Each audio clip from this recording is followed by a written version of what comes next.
Tuhan Yesus Kristus, kita akan melakukan aktivitas ya. Sebelum nanti kita akan bersama-sama mendengarkan berita firman Tuhan. Nah, aktivitas ini bukan untuk merendahkan oma opa ya, bukan ya, tapi ada kaitannya dengan firman Tuhan. Ya, oma opa tahu hewan-hewan yang akan saya sebutkan ini ya. Anjing tahu? Tahu. Oke. Kucing? Tahu. Burung? Tahu. Monyet? Tahu. Singa? Tahu. Oke. Tahu suaranya seperti apa? Tahu ya? Tahu ya? Kalau anjing gimana anjing? Nah, oke.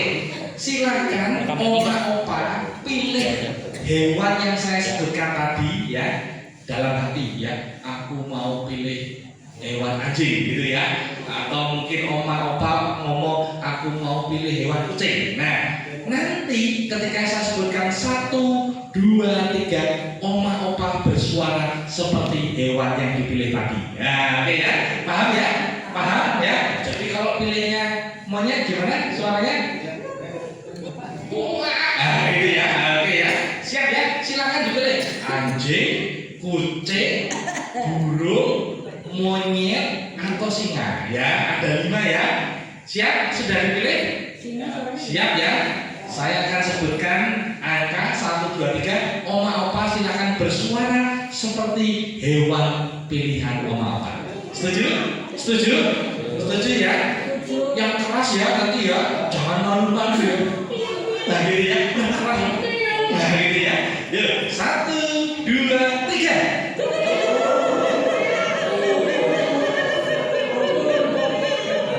Oke. Ya, tepuk tangan untuk kita semua ya. Oke ya.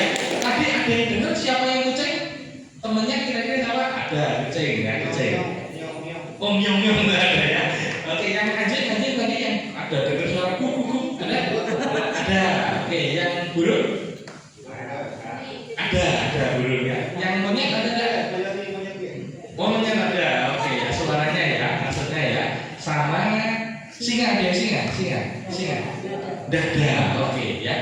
Nah, apa yang dikasih oleh Tuhan hewan-hewan yang tadi sudah kita praktekkan suaranya ternyata itu punya ciri khas masing-masing. Betul ya? Ya. Tadi ada yang kucing, kalau dengar temennya suaranya kucing kita tahu ya. Gitu ya. Oh, itu temenku gitu ya kucing ya. Tapi begitu sini kuku nah, ini berantem ya. Ini namanya berantem ya. Nah, itu adalah suara atau bahasa hewan-hewan yang kita kenal ya. Ternyata suara hewan itu pun juga merupakan bentuk bahasa yang bisa mereka pahami ya.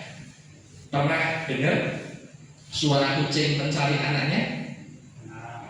Ya, suaranya begitu menyayat hati gitu ya. Cari anaknya ya. Pernah dengar suara anjing menjaga rumah yang ia tinggali? Wah, keren gitu ya, sebagai tanda. Nah, ini kita akan belajar tentang kasih, yaitu bahasa utama iman Kristen ya. Ternyata iman Kristen juga punya bahasa utama, tidak cuma sekedar hewan ya. Yaitu bahasa utamanya adalah kasih dari 1 Korintus 13 ayatnya yang pertama ya. Saya akan bacakan, mungkin enggak terlalu jelas ya. Dikatakan demikian, 1 Korintus 13 ayat 1. Sekalipun aku dapat berkata-kata dengan semua bahasa manusia dan bahasa malaikat, tetapi jika aku tidak mempunyai kasih, aku sama dengan gong yang berkumandang dan canan yang gemerincing.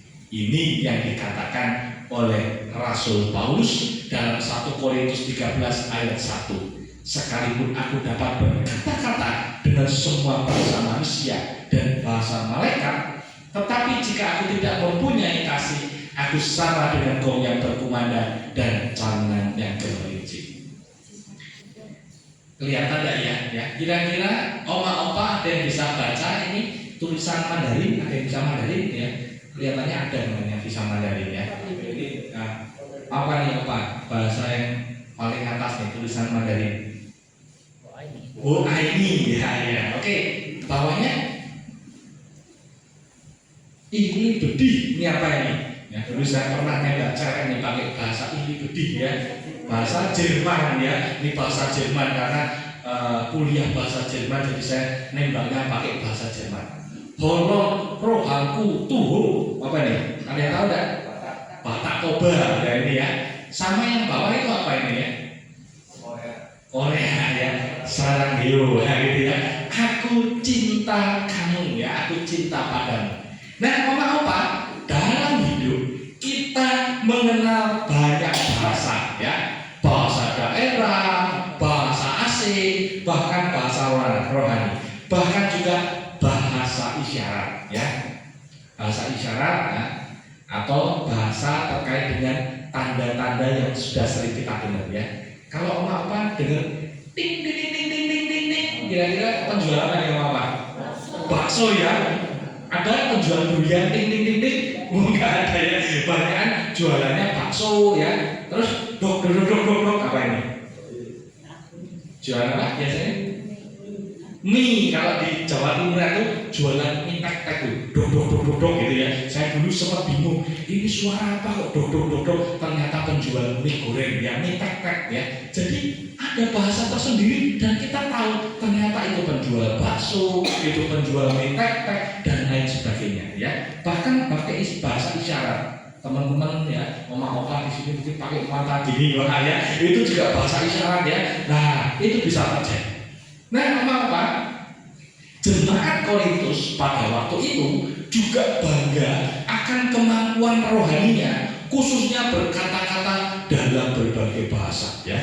Bukankah luar biasa kalau dalam suatu daerah mereka bisa banyak bahasa ya.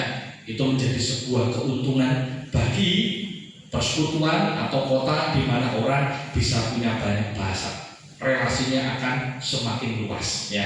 Nah, mereka punya kemampuan rohani untuk bisa berbahasa lidah. Mereka bangga akan hal itu, menganggap dirinya lebih tinggi dibandingkan dengan yang lain. Namun Rasul Paulus memberi catatan, satu bahasa yang paling penting dalam iman Kristen, yaitu kasih. Ternyata dibandingkan bisa berbahasa roh ya, berbahasa malaikat, ternyata satu saja yang penting, yaitu bahasa kasih. Bahasanya orang beriman, orang percaya, orang Kristen ya. Tanpa bahasa ini iman kita kehilangan maknanya, nggak ada apa-apanya, karena cuma sekedar teori. Iman tok tanpa perbuatan pada dasarnya adalah mati. Dan kefasihan rohani tanpa kasih adalah iman yang bising ya, ribut tok ya. Sehingga Paulus memakai bahasa hiperbola, bahasa manusia dan bahasa malaikat ya. Oke ya, bisa bahasa malaikat ya. Oh bahasa ya, nanti Mas Negas akan menjelaskan ya. Ya. Oke ya, oke. Bahasa roh ya, jadi nanti itu bisa berkata-kata ya, dan itu ada karunia untuk menafsirkan bahasa roh ya. Oke ya, jadi wah bisa ngomong luar biasa dan orang yang mendengarkannya belum tentu paham ya, karena berbahasa roh, karena Roh Kudus bekerja. Dan itu pun bisa terjadi adalah bahasa manusia, cuma kita nggak tahu ya. Ini orang ngomong apa ya kayak bahasa roh, tetapi itu adalah bahasa manusia. Nah, ini melambangkan puncak kemampuan rohani dan religius ya. Kalau kita bisa berbahasa dengan sangat fasih, banyak bahasa dan luar biasa. Tapi opak-opak tanpa kasih semuanya hanya seperti gong yang berkumandang dan canang yang gemerincing, keras ramai tapi kosong. Walaupun oma-opa mungkin saat ini ada yang punya pendidikan tinggi, bisa bahasa Inggris, bisa bahasa Mandarin, bisa bahasa Jepang ya, bisa bahasa Zimbabwe ya, wah, tapi kalau teman-teman oma-opa nggak punya kasih terhadap teman-temannya, itu sama saja omong kosong ya. Dikatakan seperti gong yang berkumandang dan jangan yang keberijing keras, ribut, kita bisa ngomong macam-macam, tapi nggak punya kasih, percuma, omong kosong. Dan kita belajar bahwa kasih adalah bahasa yang dipahami Allah dan sesama, ya. Ini pakai bahasa Yunani itu agape, ya. Jadi sikap yang mau memberi diri, ya. Jadi Allah itu tidak tertarik mendengar kita bisa fasih berbahasa macam-macam, tidak, ya. Aku bisa bahasa Indonesia, bahasa Inggris, bahasa Mandarin, bahasa Jerman, tapi kalau kasihnya nggak ada diwujudkan, itu sama saja omong kosong. Sesama kita manusia mungkin tidak ngerti teologi kita, ya. Bagaimana ajaran iman Kristen mungkin nggak paham, ya, karena mungkin juga nggak tertarik. Tapi selalu mengerti terkait dengan bahasa kasih ini, ya. Ketika kita mau berbagi, ketika kita mau mempedulikan, mereka tahu ini bahasa kasih, walaupun secara teologi mereka nggak paham. Nah, apa yang bisa kita pelajari pada pagi hari ini? Saya mau memberikan contoh praktis terkait dengan bahasa kasih yang seharusnya kita miliki sebagai orang percaya, sebagai orang Kristen. Yang pertama, perkataan yang membangun, ya. Ini adalah wujud kasih yang terdengar, ya. Oma-opa kalau berteman biasanya ngobrolnya perkataannya membangun apa justru menjatuhkan? Dua-duanya, oke, dua-duanya, ya. Oh, ya, mulai hari ini dibalik, ya, tidak dua-duanya, cukup satu. Perkataan yang membangun, ya, gitu, ya. Perkataan yang membangun, ya.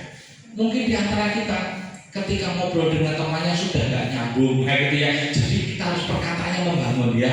Nah, jangan menjatuhkan. Wih, ngomong apa sih? Tambah tua, ya tambah budek, ya orang jelas lah, gitu, ya. Wih, mati baik karena lu malah ngomongannya kasar seperti itu, ya. Jangan, ya. Perkataan yang membangun, ya. Coba pelan-pelan dicerna kalau kita lagi ngobrol supaya nanti ngobrolnya itu nyambung, nah, gitu, ya. Ini adalah perkataan yang membangun, ya. Kasih yang terdengar. Lalu kesabaran, kasih yang memberi waktu, ya. Siapa di sini yang nggak sabaran? Ada rekan-rekan nggak sabar? Banyak, ya. Apalagi kalau soal rebutan kamar mandi, ya, ya. Wah, jamnya mandi, wah cepet, duduk gitu, ya. Yang di dalam masih belum selesai, ya. Wah, rebutan kamar mandi, ya. Yang di dalam, ya, juga nggak sadar diri, banyak temannya yang nunggu, malah BAB-nya lama, gitu, ya. Wah, di dalam semedi, ya, malah nggak sabar juga yang di luar, ya. Ini kasih yang memberi waktu. Kita perlu bersabar, ya. Ini menjadi penting, ya, terutama kepada para pengasuh juga ini menjadi perhatian, ya. Sabar terhadap oma-opa, ya. Dan saya tuh tahu betul nggak mudah merawat orang lanjut usia, ya. Karena, ya, kita ini yang masih sehat itu ya pengennya gerak cepat, ya. Tapi oma-opa itu jalannya dimi-dimi, ya, makannya dimut, ya. Pernah saya perkunjungan itu oma-oma usianya sudah 88 tahun, makannya 1 jam, dimut, ya, oma-opa, ya, lama sekali, ya. Wah, harus sabar, ya, harus sabar. Bahkan di luar negeri sana menjadi seorang perawat itu dilatih untuk dapat menyesuaikan ritmenya dengan oma-opa yang dirawat. Itu kakinya itu dijilat, di sini dikasih beban yang sangat berat sehingga dia jalannya gini. Badannya sehat tapi latihannya seperti ini. Sangat. Matanya dikasih kacamata yang bukan normal, ya, bisa plus atau minus sehingga dia kalau jalan itu buruk matanya, ya. Itu dilatih seperti itu. Perawat di luar negeri sampai seperti itu. Jadi kita perlu sabar. Dan yang ketiga, kepedulian, kasih yang hadir, ya. Ini menjadi penting, ya. Kita peduli kepada oma-opa di samping kita. Kalau temennya, ya, sudah pagi, ya, kita saatnya bangun kok belum bangun, ya, kita juga peduli, ya, disapa selamat pagi, gitu, ya. Ada di sini yang menyapa tiap hari temennya satu kamar, yang kamarnya berdua, yang kamarnya berdua, coba angkat tangan. Ada berdua? Ada yang satu, ya. Satu nyapanya tembok, selamat pagi tembok, gitu ya bukan ya. Kalau sudah keluar kamar ya nyapanya temannya yang lain ya, jangan disapa temboknya, malah dijak ngomong ya temboknya.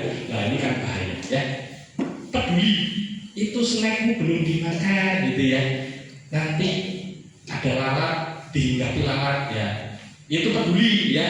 Kalau egois, itu snackmu belum dimakan, tak makan ya lah, ini malah direbut, itu namanya geragas gitu ya. Bukan seperti itu ya. Nah, kepedulian, kasih yang mau hadir untuk sesama kita ya.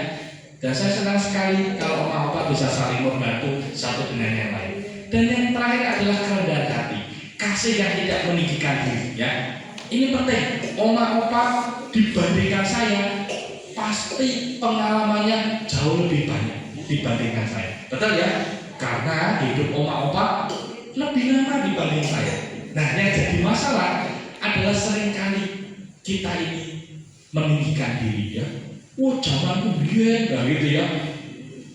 Aku bisa ini, bisa itu ya. Meninggikan diri. Akhirnya merendahkan orang lain. Kita perlu merendahkan hati kita. Gak usah sombong ya. Ketika kita tinggal satu atap di Panti Redaku di Dharma Kasih, semuanya sama, sesama manusia, sesama orang yang membutuhkan perhatian, sehingga kita harus saling mendukung satu dengan yang lain. Jangan kita kemudian meninggikan diri. Aku paling hebat, aku harus diperlakukan istimewa, harus yang pertama, yang lain nomor 2. Aku harus jadi raja di sini. Enggak. Kita semua sama ya. Sebagai manusia yang lemah, tiada berdaya, membutuhkan sesama kita, Oma Opa yang lain ya. Jadi 4 hal ini ya yang kita akan praktekkan mulai hari ini ya. Yang pertama adalah perkataan yang membangun ya. Omongannya jangan nyelekit ya, sengak gitu ya. Jangan ya wis kono adus mambune kecut gitu ya. Lah wis mambu tanah ya, bau tanah lah ini kan enggak enak ya.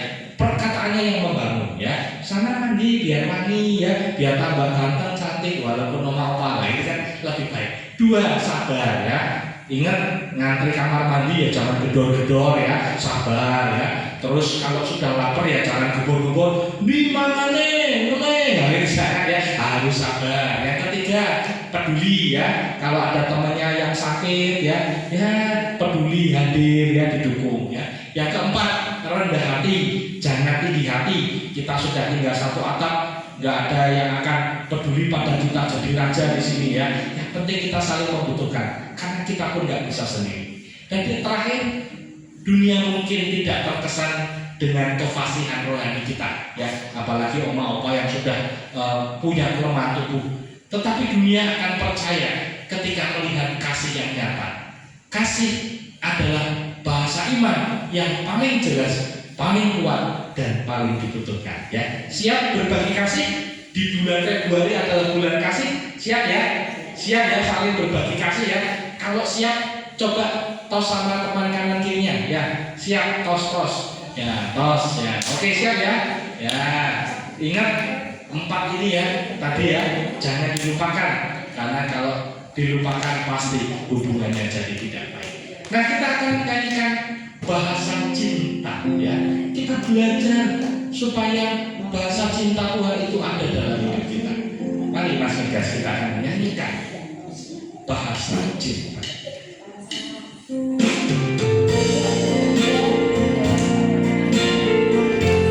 Menyanyikan sebagai komitmen kita untuk terus belajar tentang bahasa cinta yang akan ditanyakan. Andaikan aku melakukan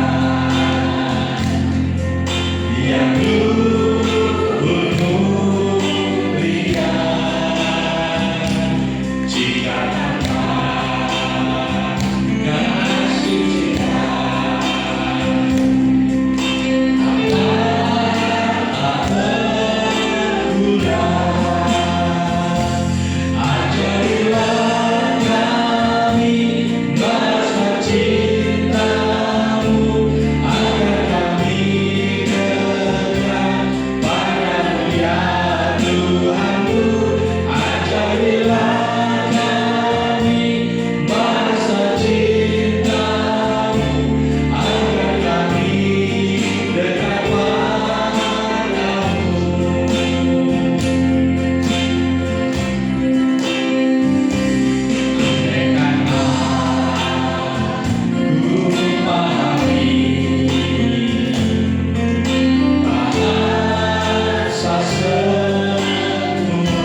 tutup di dalam doa ya. Yuk mari.